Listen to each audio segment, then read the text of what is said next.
Yes, ni munyemerere nongere mbasuze kandi mbifurize kugira ibihe byiza inshuti bakunzi bacu mudukurikiye hano ku Ibendera TV. Uyu munsi ni kuwa gatanu, ni tariki 8 Ikanama muri uyu mwaka wa 2025. Twinjiye mu makuru agezweho aka kanya hirya no hino mu bice bitandukanye by'uburasirazuba bwa Repubulika Iharanira Demokarasi ya Kongo. Nagira ngo mbabwire ko urugamba rwambikanye muri Kivu y'Amajyepfo mu mujyi wa Uvira. Ndagira ngo nkubwire yuko urugamba rumeze nabi. Turaza kunyarukira mu bice bya Runingo na Sange turebere hamwe ukuntu ibintu bimeze nabi, dore ko n'undi abarwanyi bo ku ruhande rwa leta ya Kongo barahiye barirenga ngo bagomba kuruhuka, ruko abarwanyi b'umutwe wa M23 bose birukanwe muri ibi bice. Ibi turaza kubyinjiramo ku buryo burambuye. Turaza kandi kugaruka ku birebana n'uko Wazalendo bakomeje kugaba ibitero kuri Twirwaneho muri Kivu y'Amajyepfo muri Repubulika Iharanira Demokarasi ya Kongo. Ihuriro rya Alliance Fleuve Congo ribarizwamo n'abarwanyi ba M23 ryatangaje ibintu bikomeye cyane mu kiganiro n'abanyamakuru cyabaye ku munsi w'ejo. Ibi turaza kubyinjiramo ku buryo burambuye. Hanyuma imfungo z'abarundi kuri M23 ni ibintu byongeye kuzamura undi mwuka wo ku rwego rwo hejuru. Uribaza ngo ese imfungwa z'abarundi na M23 bihuriye hehe? Ibi turaza kubisobanukirwa ku buryo burambuye. Turaza kandi kunyarukira mu mujyi wa Goma tubabwire ko hari maneko z'abarwanyi ba Kisekedi zafatiwe aha muri uyu mujyi wa Goma. Ni nyuma y'iminsi itambutse hari gukorwa imikwabo. Imibare yabo ndayifite hano ndaza kuyikugezaho. Hanyuma turaza kubabwira ko muri Kivu y'Amajyepfo nanone muri Kabare abarwanyi barwana ku ruhande rwa leta ya Kongo bongeye kugaba ibitero. Ni ibitero byagabwe kuri Twirwaneho mu gitondo cyo kuri uyu munsi. Ni ibitero byagabwe n'igisirikare cya leta ya Kongo FARDC n'abambari babo, no kuvuga Wazalendo, igisirikare cy'u Burundi na FDLR. Akaba n'ubundi binabyo turaza kubyinjiramo ku buryo burambuye. Hanyuma Human Rights Watch yahagurutse ikandagira ku gakanu neza ak'igisirikare cya leta ya Kongo FARDC na MONUSCO. Irabamagana abaziziki. Ese bitewe n'iki? Ibi nabyo turaza kubyinjiramo ku buryo burambuye hano ku Ibendera TV.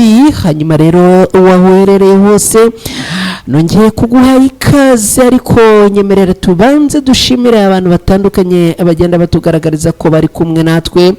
Hari abantu bagenda batugaragariza ko bari kumwe natwe ariko bagenda banadutera n'amabuye.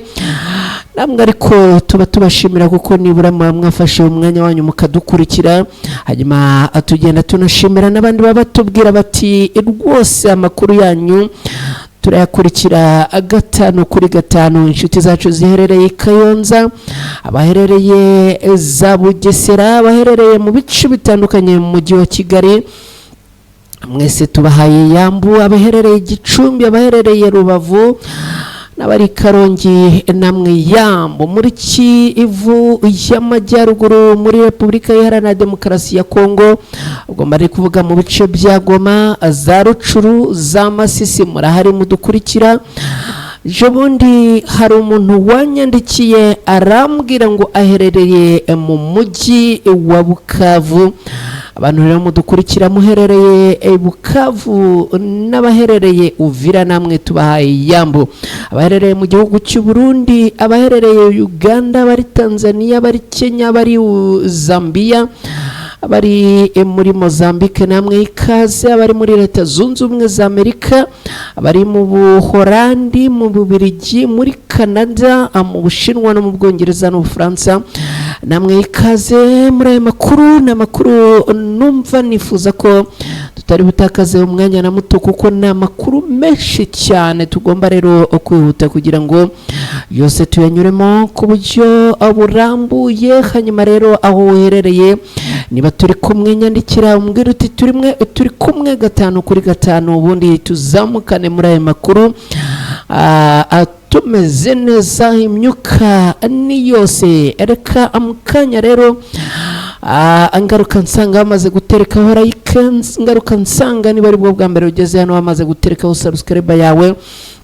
Abantu 10 bamara guterekaho like zabo twanzikana aya makuru, hanyuma kandi munadufasha no gusangiza izi nkuru inshuti n'abavandimwe banyu batandukanye kugira ngo amakuru agere kuri bose kandi mu mwanya mutoya.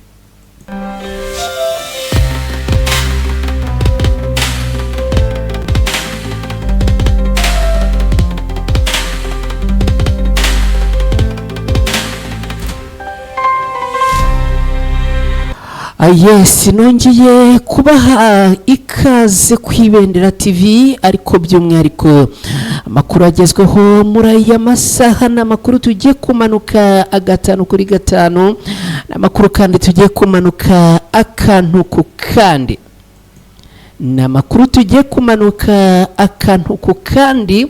Aya makuru reka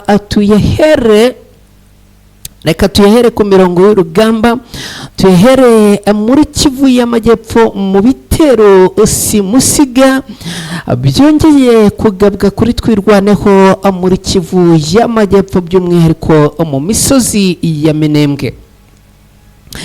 Mu rukerera rwo kuri uyu munsi ndagira ngo nkubwire yuko n'ubundi mu misozi miremire y'Umurenge, mu duce dutuwe n'abanyamurenge cyane cyane muri ibice byegereye ahitwa Amebunda no mu bindi bice bya Rugezi hongeye kugabwa ibitero, n'ibitero byagabwe n'igisirikare cya FARDC bari kumwe n'abambari babo.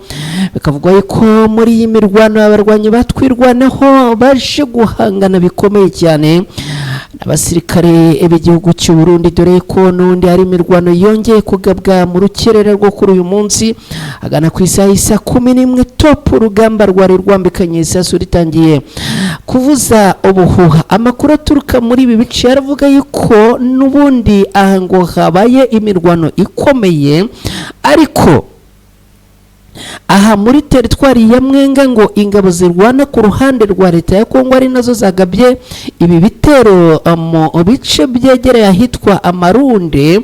Tubabwire yuko aha no ku munsi w'ejo hari habereye imirwano, ariko n'ubundi abarwanyi barwana ku ruhande rwa leta ya Kongo ngo nago bigeze bashirwa, kubera yuko bavuze ko ngo bagomba kuruhuka ruko izi twirwaneho n'ubundi bazirukanye muri ibi bice, n'ubundi ngo bakongera bakisubiza aka gace.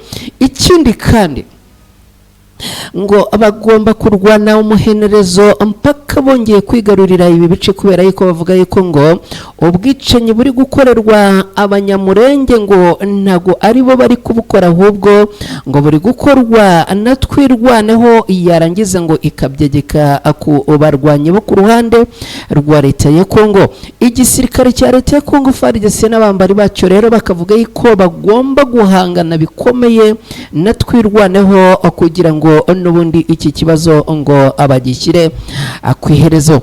Nyuma y'iyi mirwano rero cyo nakubwira nuko n'ubundi abangaba bakomeje guhanganira muri ibi bice gusa, ariko n'ubundi twirwanaho ngo ikomeje kugenda yigiza ayo cyangwa se isubiza inyuma abarwanyi barwana ku ruhande rwa leta ya Kongo. Ni mu gihe kandi n'ubundi hari indi mirwano irimo kubera mu Rugezi muri teritwari ya Fizi, nyuma n'ubundi yuko ahangaha naho hari hamaze iminsi hari agahenge, ariko uyu munsi rukaba rwongeye kwambikana. N'ubundi ngo hari kuvuga cyase hari gukoreshwa imbunda ziremereye n'izoroheje. FARDC, Wazalendo, FDLR n'ingabo z'u Burundi ngo abongeye akwivanga muri iyi mirwano abahanganye n'abarwanyi b'intare za Sarambwe, n'ubundi ngo abakaba bari kugaba ibitero byinshi cyane. Biravugwa yuko ngo bafite amashyamba barimo kwitorezamo hano, noneho rero ngo abagaturuka muri aya mashyamba bakanyura hitwa Gasiro na Kabanju no mu bindi bice by'aha muri Rurenge, ubundi bakabona abakagaba ibitero bitandukanye muri bice byegereye ahitwa Marunde, n'ubundi ni muri bice byo muri Kivu y'Amajyepfo muri Repubulika Iharanira Demokarasi ya Kongo. Abarwanyi batwirwaneho n'abarwanyi ba M23 bombi bibumbiye mu ihuriro Alliance Fleuve Congo, bavuga yuko nabo batagomba kwihanganira ibi bitero, ngo ni nyuma yuko n'ubundi ari bitero bikomeje kugenda bigabwa ariko hagambiriwe kwica, guhunyora no guhutaza ubwoko bw'abanyamurenge b'inzirakarengane muri ibi bice byo kuri ubutaka bwa Repubulika Iharanira Demokarasi ya Kongo, by'umwihariko ku bantu bo mu bwoko bwa abanyamurenge.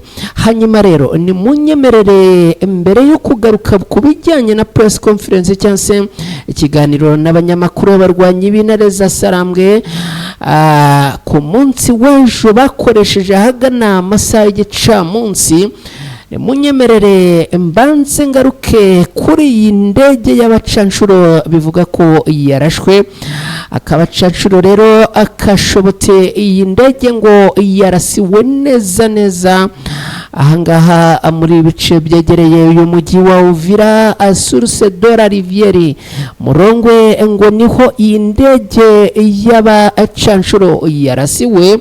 Ikaba rero ngo yari iri kwarara muri iki kirere, n'ubundi irimo kugenda igenzura neza uko situwasiyo yifashe, ariko kandi ngo inagenzura ibijyanye n'abarwanyi cyangwa se n'ibirindiro by'abarwanyi b'intare za Sarambwe aho byabiherereye muri ibi bice. Iyi ndege rero ikaba yaje guhura n'uruva gusenya, bikaba bivugwa ko ngo yarasiwe ahangaha n'ubundi ni mu bice biteganye n'uyu mujyi wa Uvira muri Kivu y'Amajyepfo. Gusa magingo ya ntibiramenyekana ngo iyi ndege yarashwe na bande. Bamwe bavuga yuko ngo ishobora kuba yaba yarashwe na Wazalendo, ngo zikanze ko yaba ari indege y'abarwanyi ba M23. Abandi bakavuga yuko ngo iyi ndege yaba yarashwe n'abarwanyi b'intare za Sarambwe, gusa kugeza ubu ntibiramenyekana. Gusa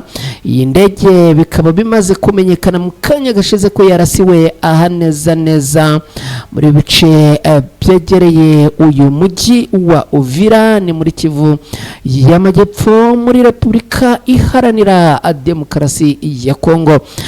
Abacanshuro ngo bagera kuri 5 bari muri iyi ndege, ngo biragoranye yuko bashobora kuza gusubira kugira ubuzima kubera yuko ngo iyi ndege yaguye mu buryo bukomeye cyane, kandi akenshi ngo indege iguye ikaza gutangira kuzamura umuriro, bigoranye kugira ngo hagire urokoka. Mw'abantu mwe mudukurikiye rero, ngira ngo mbabwire ko ibintu bitoroshye n'akana gatoya. Imirwano hirya no hino muri bice by'uburasirazuba bwa Repubulika Iharanira Demokarasi ya Kongo byongeye kuzamura urwego rwo hejuru. Reka twihuse rero noneho twerekeze mu kiganiro n'abanyamakuru. Ni press conference yabaye ku munsi w'ejo hagana mu masaha y'igicamunsi, akaba rero ari press conference itunguranye yakozwe n'abarwanyi ba M23. Ihuriro rya Alliance Fleuve Congo ribarizwamo n'abarwanyi ba M23 yakoresheje ikiganiro n'abanyamakuru ku munsi w'ejo. Bimwe mu byagarutsweho rero harimo ko bahakanye ko nta ntumwa nimwe bohereje idoha muri Katari mu biganiro bigamije kugarura amahoro muri Repubulika Iharanira Demokarasi ya Kongo, by'umwihariko burasirazuba bw'iki gihugu. Byari biteganyijwe kuri uyu wa gatanu tariki 8 Kanama muri uyu mwaka 2025. n'amakuru yatangiye gucicikana ku mbuga nkoranyambaga ni mu gitondo cyo ku munsi w'ejo ku wa kane tariki 7 Kanama muri uyu mwaka wa 2025, aho aya makuru yavugaga ko intumwa z'ihuriro Alliance Fleuve Congo 23 zamaze kugera mu biganiro bigamije amahoro bigomba kubera uyu munsi muri Katari. Nibyo rero byatumye abarwanyi ba 23 bamaze kubona yuko hirya no hino hari rumaze cyangwa se ibihuha bivuga yuko ngo bamaze kugera muri Katari, nyamara bo bataroherejeyo intumwa n'imwe, byatumye igitaraganya abahita batumiza ikiganiro n'abanyamakuru kugira ngo bashyire umucyo ku by'aya makuru. Mu kiganiro rero ihuriro Alliance Fleuve Congo 23 yagiranye n'itangazamakuru ku munsi w'ejo masaha yo ku mugoroba. Umuyobozi wa 23 yitwa Bertrand Bisimwa yavuze ko ayo ari amakuru y'ibihuha yatangajwe na leta ya Kinshasa mu rwego rwo kuyobya abaturage, kuko ngo nta butumire bw'umuhuza barabona bubasaba kujya muri Katari. Abajijwe niba baramutse babonye ubwo butumire bashobora kujyayo, Bertrand Bisimwa yavuze ko kujyayo ntacyo bibatwaye, ariko ko nanone bisa n'umuhango gusa ngo kuko nibyo basinyanye na leta ya Kinshasa bitigeze bishyirwa mu bikorwa na leta, kandi barabisinye mu Gifaransa, bose bazi gusoma kandi bose bumva neza. Yagaragaje ko mu byo bumvikanye harimo guhagarika imirwano no gushyiraho agahenge, ariko kugeza ubu ngo igisirikare cya leta ya Kongo n'abambari bacyo bakaba ngo bagikomeje kugaba ibitero mu baturage ndetse no gutera ibirindiro by'abarwanyi ba Alliance Fleuve Congo 23. Ikindi yagarutseho nuko bakomeje gusaba ko, narabibabwiye mbigarukaho inshuro nyinshi, ndababwira ngo imfungwa zigera kuri 700 izashyizwe ku rupapuro ku meza y'ibiganiro imbere y'abahuza Idoha muri Katari, imbere kandi y'uruhande ruhagarariye leta ya Kongo, imbere y'abandi bose bari bitabiriye ibi biganiro. Abarwanyi ba 23 badarapye ikarita iriho amazina y'abantu 700 basabaga leta ya Kongo gufungura, ariko bagakomeza kuvuga ko aba nta n'uyu n'umwe wafunguwe. Byigeze kandi kuvugwa ko abarwanyi ba 23 basabwe kurekura bimwe mu bice bigaruriye nko muri teritwari ya Rucuru muri Kivu y'Amajyaruguru muri Repubulika Iharanira Demokarasi ya Kongo, kugira ngo babone kurekura zimwe muri izi mfungwa. Abarwanyi ba 23 ibi barabyanga, bavuga yuko abaturage, ubuzima bw'abaturage budakwiriye kuguranwa ikintu cyangwa se agaciro k'ikintu runaka.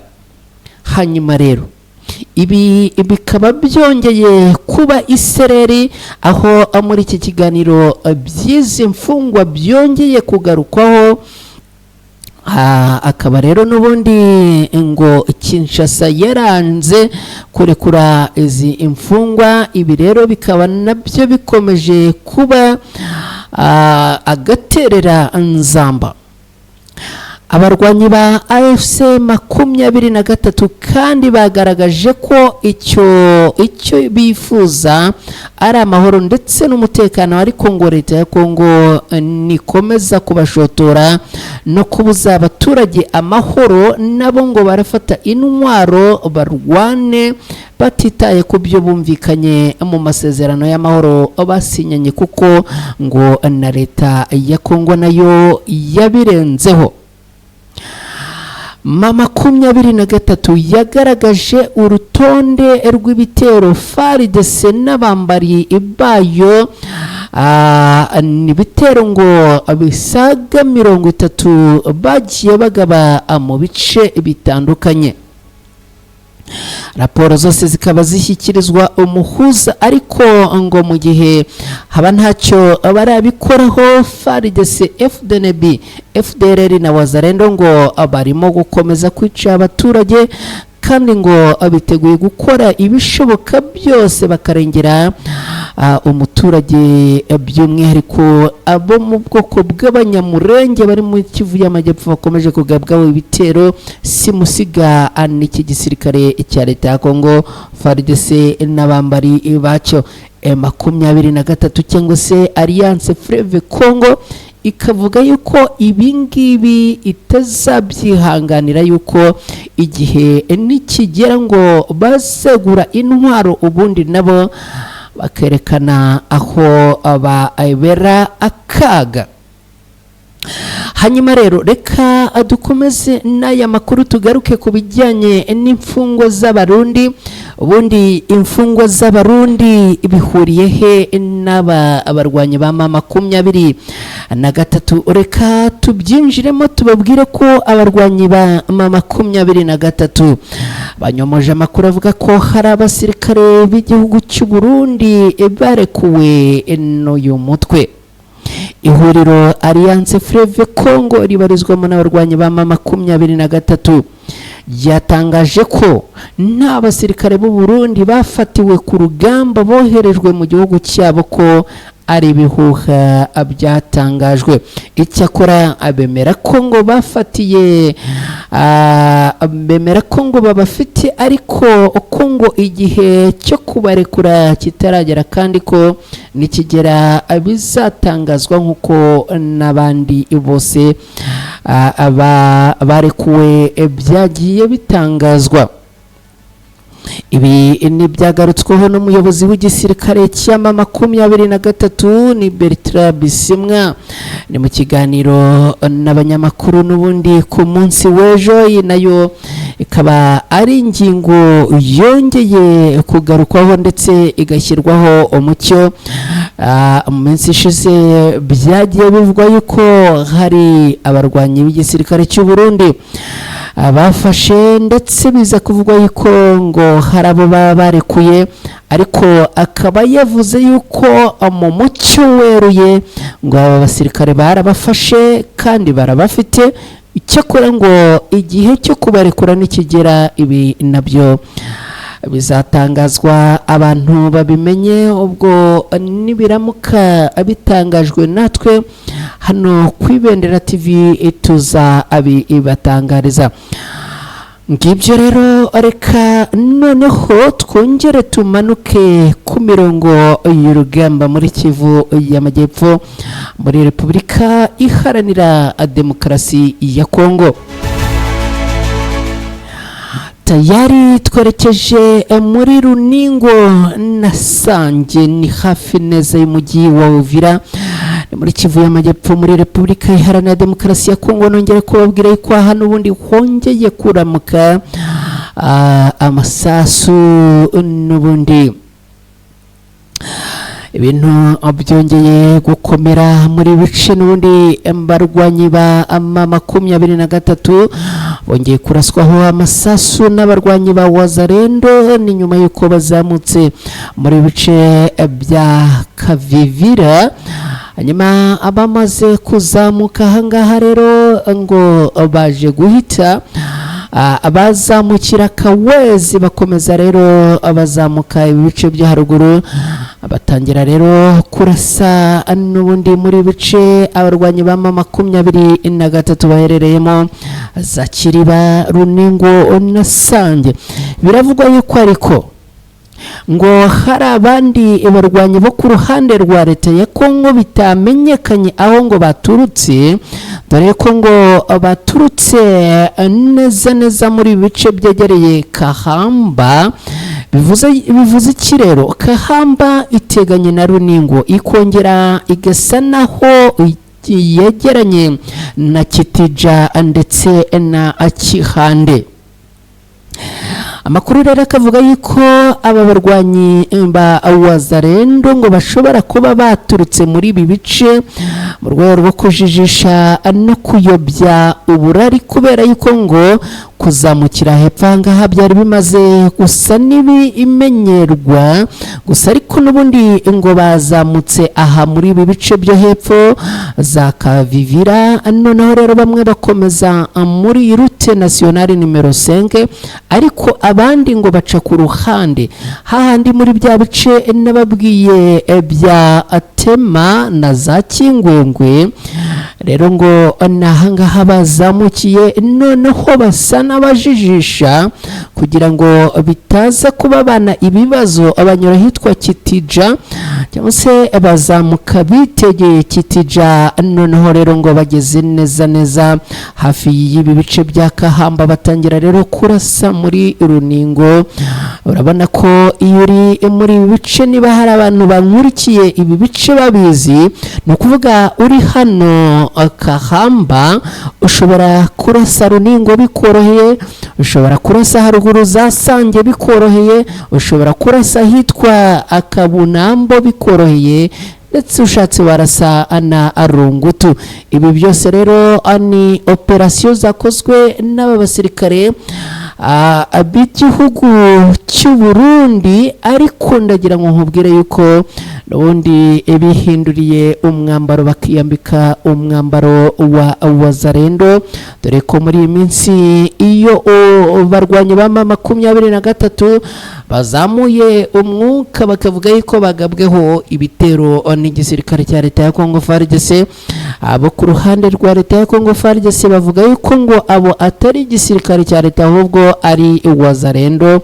Ese Wazalendo zo nabahehe, babarizwa hehe? Ibyo nabyo ukabyibaza. Ahangaha rero n'ubundi hongeye kuzamuka imiriro y'amasasu menshi, inyuma yuko n'ubundi abarwanyi bo ku ruhande rwa leta ya Congo bongeye kurwana bikomeye cyane n'abarwanyi b'intare za Sarambwe. Muri ibi bice bikaba bivuga yuko kugeza ubu tuvugana urugamba rucyambikanye, nubwo bose ngo barimo kohereza isasu n'abandi bakohereza isasu, ariko ndagira ngo nkubwire ko kugeza ubu ngubu ngo urugamba rumeze nabi, isasu n'isasu muri ibi bice. Ubwo ibijyanye n'uko imirwano iraza kuba yarangiye, ibi turaza kubigarukaho makuru yacu yo ku mugoroba. Hanyuma rero reka tunyarukire i Goma, ni muri Kivu y'Amajyaruguru muri Repubulika Iharanira Demokarasi ya Kongo. Mu mujyi wa Goma hafatiwe maneko za Kisekedi ni maneko z'Kinshasa. Ni nyuma y'imikwabo abarwanyi ba 23 bamaze iminsi bakora mu bice bitandukanye byo muri uyu mujyi wa Goma. Hakaba rero hamaze gufatwa abo bivugwa ko ngo ari maneko zo ku ruhande rwa leta ya Kongo, abagera kuri 5 tayari ubu ngubu bamaze gufatirwa mu mikwabo imaze iminsi iba. Twarabibabwiye mu minsi ishize, hamaze iminsi haba imikwabo, ndetse n'imikwabo no ku munsi w'ejo yabaye ni imikwabo irimo kugenda iba. Noneho rero abo bafashe kandi bafite uko babakeka bakabajyana kuri Stade de l'Unité ni mu mujyi wa Goma. Hanyuma bagerayo rero bakagenda bagenzura ibyangombwa byabo. Ushobora kwibaza ngo kugenzura ibyangombwa ni ukugenzura indangamuntu gusa, no kugenzura passport cyangwa se laissez-passer gusa? No, baragenzura n'ibindi, bakareba niba warigeze kuba umusirikare. Ntabwo waba warahetse imbunda ngo urutugu rube rufite ibimenyetso by'uko waba warahetse imbunda ngo n'ubundi bihakane. Ibi rero nabyo biri mu biri kugenzurwa. Ntago kandi waba udafite icyangombwa n'iki na kimwe kikuranga ngo ugire uburyo wisobanura ngo bikorohere. ibintu bitandukanye rero n'ubundi birimo gukorwa muri ubu bugenzuzi. Hanyuma rero abagera kuri 5 bikaba byamaze kumenyekana yuko n'ubundi ngo bamaze gusangwa ari maneko zo ku ruhande rwa leta ya Kongo aboherejwe muri uyu mujyi wa Goma muri emisiyo zitandukanye. Ibijyanye na misiyo ngo bari bahawe intaguzo uraza kuzimbaza, gusa icyo ndi bukubwire nuko ngo byaba byamaze gutangazwa ko ari emaneko zari zoherejwe na leta ya Kinshasa ahangaha muri uyu mujyi wa Goma. Reka twerekeze muri Kabare, naho hongeye kuba imirwano ikomeye kandi iremereye. Ni mu gihe n'ubundi aha muri Kabare muri Kivu y'Amajyepfo mu gitondo cyo kuri uyu munsi, ihuriro ry'ingabo zirwana ku ruhande rwa leta ya Kongo, no kuvuga FARDC, FDLR, Wazalendo n'ubundi bongeye gutsakirana n'abarwanyi ba AFC M23 ndetse na Twirwaneho ni mu gace gaherereye muri teritwari ya Kabare muri Kivu y'Amajyepfo. N'ubundi aha hakaba hongeye kubura imirwano ikomeye cyane. Aha Kabare ndagira ngo nkubwire yuko imirwano yongeye kubura kandi akaba ari imirwano ikomeye cyane. Ni imirwano rero yongeye guhuza izi mpande zombi, ibera mu gace kari hejuru ya Kavumu ni muri Kabare. Ubuhamya buturuka ahangaha bukavuga yuko ngo abarwanyi ba M23 bongeye gutsakirana n'ihuriro ry'ingabo zirwana ku ruhande rwa leta ya Kongo. Hanyuma rero ngo abarwanyi barwana ku ruhande rwa leta ya Kongo ngo barashweho umufiririzo w'amasasu, nabo bararasa. Abarwanyi ba M23 nabo bararasa, ariko ngo biza kurangira n'ubundi abarwanyi bo ku ruhande rwa leta ya Kongo ngo babonye ibintu bikomeye ndetse ngo baza gusubira inyuma. Iki gice aba bombi bahanganiyemo ni igice giherereye mu ntera ngufi cyane uvuye ku kibuga cy'indege cya Kavumu, ari nacyo bita ikibuga cy'indege cya Bukavu. Hari amakuru avuga ko uru ruhande rurwanira leta ya Kongo rwahatakarije bikomeye abasirikare ndetse n'ibikoresho bitandukanye, kuko ngo abavugwa n'ubundi ngo hakomerekeye abantu batari bakeya, dore ko ngo babarirwa muri 100. Abandi benshi bapfuye n'abandi benshi ngo barakomereka. Hanyuma rero reka mbabwire yuko ahangaha hongeye kubera imirwano ikomeye nyuma y'uko mu minsi ishize nabwo aba barwanyi bo ku ruhande rwa leta ya Kongo bagerageje kugaba ibitero ndetse bagerageza gushambura cyangwa se kwerekeza amasasu kuri iki kibuga cy'indege cya Kavumu, ariko ibintu ntago byaje kubahira habe n'aka gatoya, bakaba baratsinzwe ndetse basubizwa inyuma. Magingo ya rero bakaba abongeye n'ubundi kwataka kugira ngo barebe ko byabahira. Human Rights Watch yagize gutya izamura icyo nakwita ko ari umwanzuro ukomeye cyane. Bakunda kuvuga abanyarwanda nibo bakunda kuvuga ngo yazamutse neza ayikaragira ku gakanu k'abarwanyi ba FARDC na MONUSCO. Kugeza ubu rero Human Rights Watch yamaganye ubugwari bw'igisirikare cya leta ya Kongo FARDC na MONUSCO mu kurinda abaturage. Hari igitero cyagabwe kuri Kiliziya Gatolika kigabwa n'inyeshyamba za ADF mu ijoro ryo kuwa 6 tariki 26 Nyakanga muri uyu mwaka wa 2025 ni mu majyaruguru y'Iburasirazuba bwa Repubulika Iharanira Demokarasi ya Kongo. Ni igitero cyahitanye abantu barenga 40 barimo abagore n'abana.